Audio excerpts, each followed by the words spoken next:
And are you aware of At this moment, Are you aware of any communications with any Trump officials, or did you have any communications with any officials about Russia or Russian interests in the United States before January 20th? no. I may have had some conversations, and I think I did, with the general strategic concept of the possibility of whether or not Russia and the United States could get on a more harmonious relationship and move off the hostility. The Soviet Union did, in fact, collapse. It's really a tragic strategic event that we're not able to get along better than we are Before being today. sworn in as Attorney General, how did you typically communicate with then-candidate or President-elect Trump?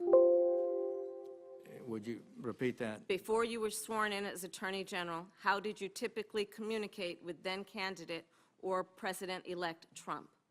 I did not communicate submit in writing? memoranda. I did not make formal presentations. Did you ever communicate with him in writing? I don't believe so. And you referred to a longstanding DOJ policy. Can you tell us what policy it is you're talking about? Well, I think most cabinet people, as the witnesses you had before you earlier, those individuals declined to comment because we're all about conversations with the president. Sir, I'm just because asking you that's about the DOJ policy you referred to. policy that goes beyond just the Attorney General. Is that policy in writing somewhere? I think so. So did you not consult it before you came before this committee, knowing we would ask you questions about Well, it? we talked about it. The policy is Did you ask based. that it would be shown to you? The policy is based on the principle that the president. Sir, I'm not asking about the principle. I'm asking when you Well, I'm knew not that you able would be to asked answer the these question. questions and you would rely on that policy. Did you not ask your staff to show you the policy that would be the basis for you refusing to answer the majority of questions that have been asked Chairman, a witness should of be you? allowed to answer the question. Senators will allow the chair to control the hearing. Senator Harris, let him answer. Please do. Time's expired. Thank you. We talked about it, and we talked about the real principle that's at stake.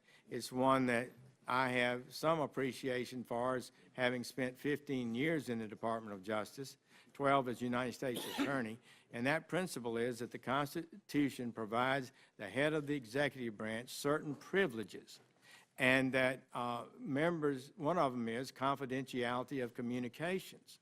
And it is improper for agents of any department any departments in the executive branch to waive that privilege without a clear approval Mr. Chairman, of the president. I have asked And that's the Mr. situation we're Sessions in. for a yes or no. Did you ask So your the staff answer to is see yes, the I policy? consulted. Did you ask your staff to Senator's see the time's policy? expired.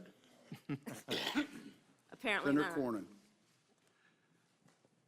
Attorney General Sessions, former Director Comey, in his letter to FBI employees when he was terminated, started this way. He said, "I've long believed that a president can fire an FBI director for any reason or no reason at all." Do you agree with that? Yes, and I think that was good for him to say, because I believe we're going to have a new and excellent FBI director, a person who is smart, disciplined, with integrity and proven judgment. That would be good for the Bureau, and I think that statement probably was a valuable thing for Director Comey to say, and I appreciate that he did. Just to reiterate the timeline of your recusal and the Rosenstein memo and your letter to the President recommending the termination of Director Comey, you recused from the Russian investigation on March the 2nd, correct? The formal recusal took place on that date. The letter that you wrote forwarding the Rosenstein memo to the President as a basis for Director Comey's termination was dated May the 9th, a couple of months after you'd recused from the Russian investigation, correct? I believe that's correct. So isn't it true that the Russian investigation did not factor into your recommendation to fire Director Comey? That is correct. The memorandum written by the Deputy Attorney General, your letter to the president forwarding that recommendation didn't mention Russia at all. Is that your recollection? That is correct. So let's review what the basis was of Deputy Attorney General Rosenstein's recommendation. He wrote in his memo on May the 9th, he said, "I cannot defend the director's handling of the conclusion of the investigation of Secretary Clinton's emails, and I do not understand his refusal to accept the nearly universal judgment that he was mistaken." And of course, he's talking about Director Comey. He went on to say the director, that was Director Comey at the time, was wrong to usurp the Attorney General's authority on July the 5th, 2016. You'll recall that was the date of the press conference he held. He went on to say that the FBI director is never empowered to supplant federal prosecutors and assume command of the Justice Department. Finally, he said, compounding the error, the director ignored another long-standing principle, that we do not hold press conferences to release derogatory information about the subject of a declined criminal investigation. In fact, there is written policy from the Department of Justice, is there not, entitled Election Year Sensitivities. Are you familiar with the prohibition of the Justice Department making announcements or taking other actions that might interfere with the normal elections? I am generally familiar with that. Some of those were the Holder memoranda after my time in the department. Well, let me read. There's always been rules about it, though. Well, let me read just an excerpt from a memo from the Attorney General, March 9th, 2012, entitled Election Year Sensitivities. It says, law enforcement officers and prosecutors may never select the timing of investigative steps or criminal charges for the purpose of affecting any election or for the purpose of giving an advantage or disadvantage to any candidate or political party. Such a purpose is inconsistent with the department's mission and with the principles of federal prosecution. Do you agree with that? Essentially, yes. So what essentially the Deputy Attorney General said is that former Director Comey violated Department of Justice directives when he held a press conference on July the 5th, 2016. He announced that Secretary Clinton was extremely careless with classified email and went on to release other derogatory information, including his conclusion that she was extremely careless, but yet went on to say that no reasonable prosecutor would prosecute her. That is not the role of the FBI director, is it? That is a job for the prosecutors at the Department of Justice. That's what was meant by Deputy Attorney General Rosenstein when he said that Director Comey usurped the role of the Department of Justice prosecutors. Is that right? That is correct. And former Attorney General Bill Barr wrote an op-ed recently in which he said he had assumed that Attorney General Lynch had urged Mr. Comey to make this announcement so she wouldn't have to do it. But in fact, it appears he did it without her approval totally, and that is a pretty stunning thing. It is a stunning thing, and it violates fundamental powers. And then when he reaffirmed that the rightness he believed of his decision on May 3rd, I think it was, that was additional confirmation that the director's thinking was not clear. Senator Reid. Thank you very much, Mr. Chairman. First, a point, Attorney General. Senator Heinrich and others have raised the issue of long-standing rules. If there are written rules to this effect, would you provide them to the committee, please? I will. Thank you very much. Now, Senator Corn has made the point that the whole substance of your recommendation to the President to dismiss Director Comey was his unprofessional conduct with respect to the Clinton administration. Is that correct? I supported everything that the Deputy Attorney General put in his memoranda as good and important factors to use in determining whether or not he had conducted himself in a way that justified continuing in office. I think it pretty well speaks for itself, and I believe most of it did deal with that. The discussion about his performance was a bipartisan discussion. It began during the election time. Democrats were very unhappy about the way he conducted himself. And in retrospect, and looking at it, I think it was more egregious than I may have even understood at the time. General, You're not, with regard to the... General, if I may, Okay. and I don't want to cut you off. Okay, I'll let you go. I have a So I'm limit. sorry. Excuse me, sir, but on July 7th, when Mr. Comey made his first announcement about the case, you were on Fox News, and you said, first of all, Director Comey is a skilled former prosecutor, and then you concluded by saying essentially that it's not his problem, it's Hillary Clinton's problem. Then in November, on November 6th, after Mr. Comey again made news in late October by reopening, if you will, the investigation, you said again on Fox News, you know, FBI Director Comey did the right thing when he found new evidence. He had no choice but to report it to the American Congress, where he had under oath testified. The investigation was over. He had to correct that and say, this investigation is ongoing now. I'm sure it's significant, or else he wouldn't have announced that. So in July and November, Director Comey was doing exactly the right thing. You had no criticism of him. You felt that, in fact, he was a skilled professional prosecutor. You felt that his last statement in October was fully justified. So how can you go from those statements to agreeing with Mr. Rosenstein and then asking the president or recommending he be fired?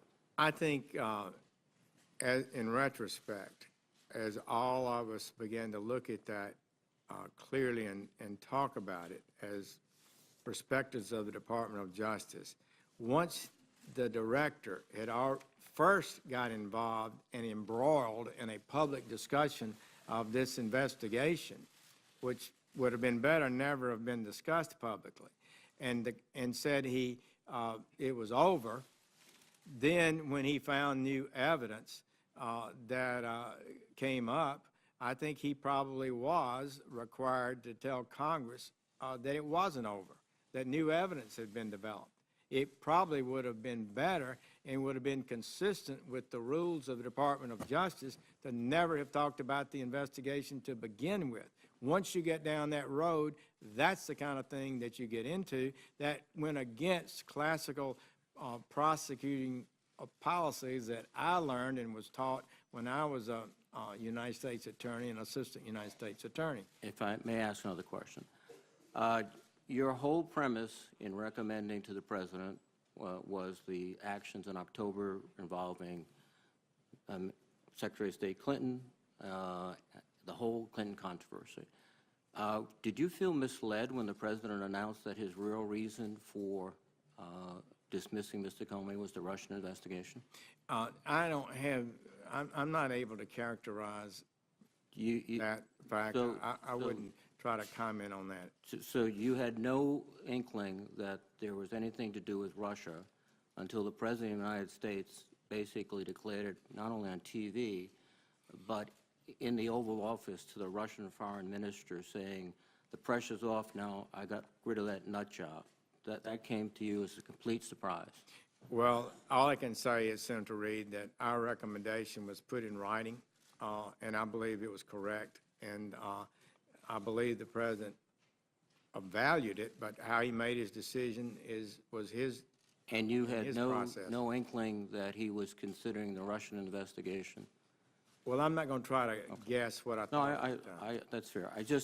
There is a scenario in which this whole recapitulation of the Clinton was a story, basically, a cover story that the president sort of tried to put out and that he quickly abandoned, and his real reason was a Russian investigation, which, if had been the case, I would suspect you, in principle, would have reclused yourself from any involvement. Thank you. Senator McCain. Over the last few weeks, the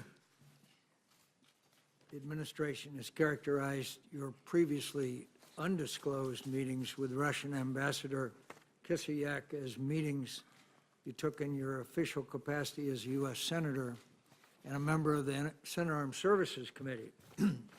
As chairman of that committee, let me ask you a few questions about that. At these meetings, did you raise concerns about Russian invasion of Ukraine or annexation of Crimea? I did, Senator McCain, and I would like to follow up a little bit on that. That's one of the meetings that's one of the issues that I recall explicitly.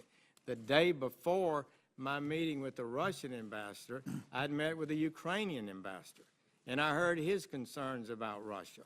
And so I raised those with Mr. Kislyak, and he gave, as you can imagine, not 1 inch. Everything they did, the Russians had done, according to him, was correct. And I remember pushing back on it, and it was a bit testy on that subject. Knowing you on the committee, I can't imagine that. Did you raise concerns about Russia's support for President Bashar Assad and his campaign of indiscriminate violence against his own citizens, including his use of chemical weapons? I don't recall whether that was discussed or not. You raised concerns about Russia's interference in our electoral process or its interference in the electoral processes of our allies? I don't recall that being discussed. At those meetings, if you spoke with Ambassador Kislyak in your capacity as a member of the Armed Services Committee, you presumably talked with him about Russia-related security issues that you have demonstrated as important to you as a member of the committee? Did I discuss security issues? I don't recall you as being particularly vocal on such issues. Repeat that, Senator McCain. I'm sorry. The whole Russia-related security issues that you demonstrate as important to you as a member of the committee. Did you raise those with him? You mean such issues as nuclear issues or? Yeah, in other words, Russia-related security issues. In your capacity as the chairman of the Strategic Forces Subcommittee, what Russia-related security issues did you hold hearings on or otherwise demonstrate a keen interest in? We may have discussed that.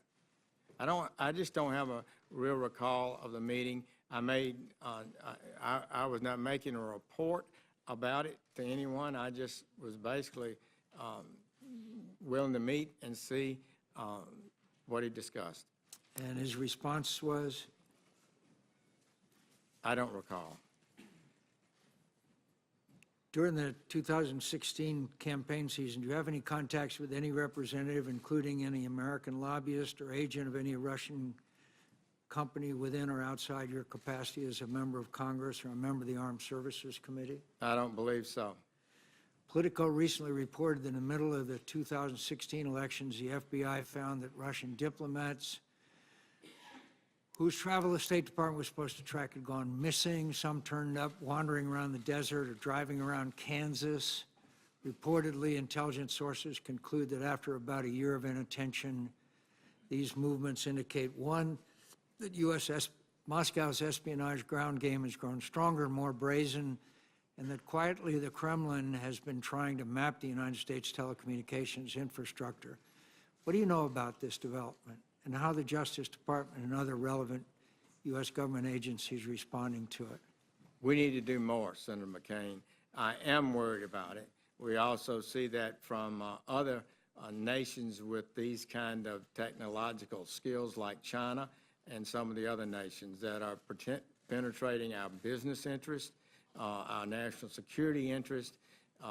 As a member of the Armed Services Committee, I did support and advocate, and I think you supported legislation that would, and it's ongoing now, that requires the Defense Department to identify weaknesses in our system and how we can fix them. But I would say to you, Senator McCain, that is, in my short tenure here in the Department of Justice, I've been more concerned about computer hacking and those issues than I was at in the Senate.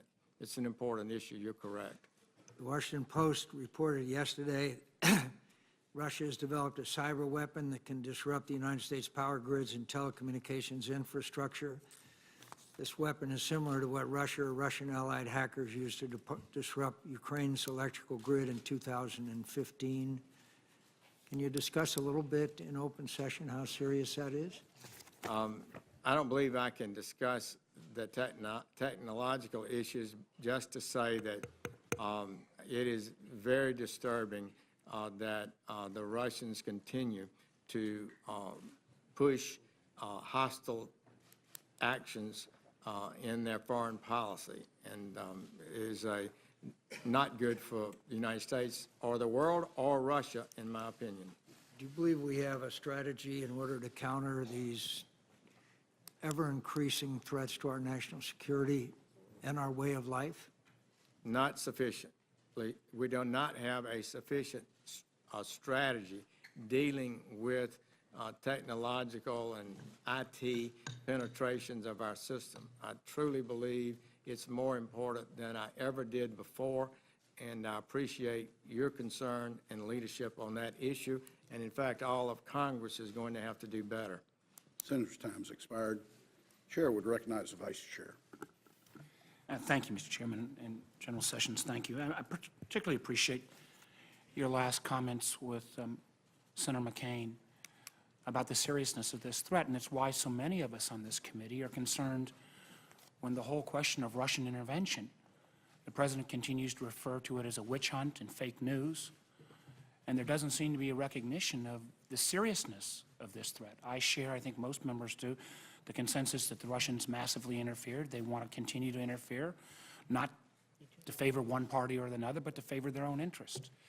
And it is of enormous concern that we have to hear from the administration how they're going to take that on. I also believe comments have been made here about where we head in terms of some of the Trump associates who may have had contacts with Russians. Candidly, we've not gotten to all of that yet because of the unprecedented firing of the FBI director that was leading this very same Russia investigation that superseded some of our activities. So those members who I hope will equally pursue the very troubling amount of smoke, at least, that's out there between individuals that were affiliated with the Trump campaign, possible ties with Russians. I've not reached any conclusions, but we've got to pursue that. Final comment, I understand your point, but you have to, there were a series of comments made by Mr. Comey last week. I think members on this side of the aisle have indicated understand executive privilege, understand classified setting. I do think we need, as Senator Reid indicated and Senator Harris and others, if there are these long-standing written procedures about this ability to have some other category to protect the conversations with the President, we'd like to get a look at them, because we need to find out, in light of some of the contradictions between today and last week, where this all heads. At the end of the day, this is not only, let me restate what I said the last time, it's not about relitigating 2016. It is about finding out what happened, about some of the serious allegations about potential ties, but on a going forward basis, making sure that the Russians who are not finished in terms of their activities didn't end in the election day of 2016. We know that is ongoing, and we have to be better prepared on a going forward basis. Thank you, Mr. Chairman. Thank you, Vice Chairman. Mr. Chairman, one brief comment, if you mind. I do want to say that there are chains at the top of the FBI should have no impact whatsoever on the investigation. Those teams have been working, and they'll continue to work, and they've not been altered in any way. But there were a number of very strange comments that Mr. Comey testified last week that you could have, I believe, shed some light on. But we'll continue. Thank you, sir. General Sessions, thank you again for your willingness to be here. Not sure that you knew it, but your replacement sat through most of this hearing, Luther Strange. He's made us regret that we don't have intramural basketball team in 6'9". Big Luther is a good round ball player at Tulane.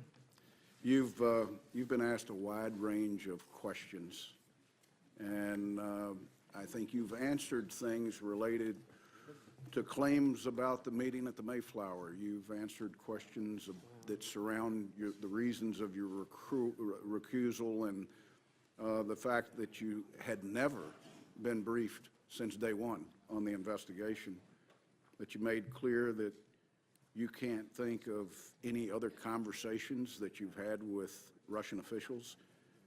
You've covered in detail the conversation that you had, though brief, with Director Comey that he referenced to after his private meeting with the President, just to name a few things that I think you've helped us to clear up.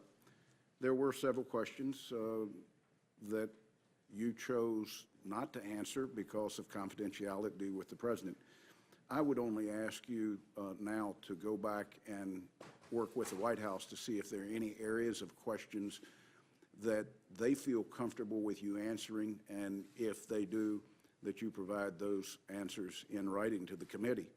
I would also be remiss if I didn't remind you that those documents that you can provide for the committee, they would be helpful to us for the purposes of sorting timelines out.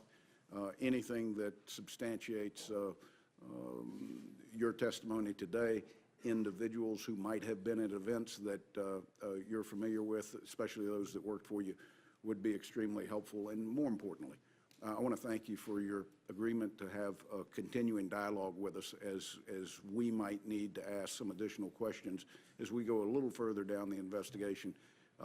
That certainly does not have to be a public hearing, but it may be an exchange and a dialogue that we have. You have helped us tremendously, and we're grateful to you and to Mary for the unbelievable sacrifice that you made in this institution, but also now in this administration. This hearing is now adjourned. Thank you.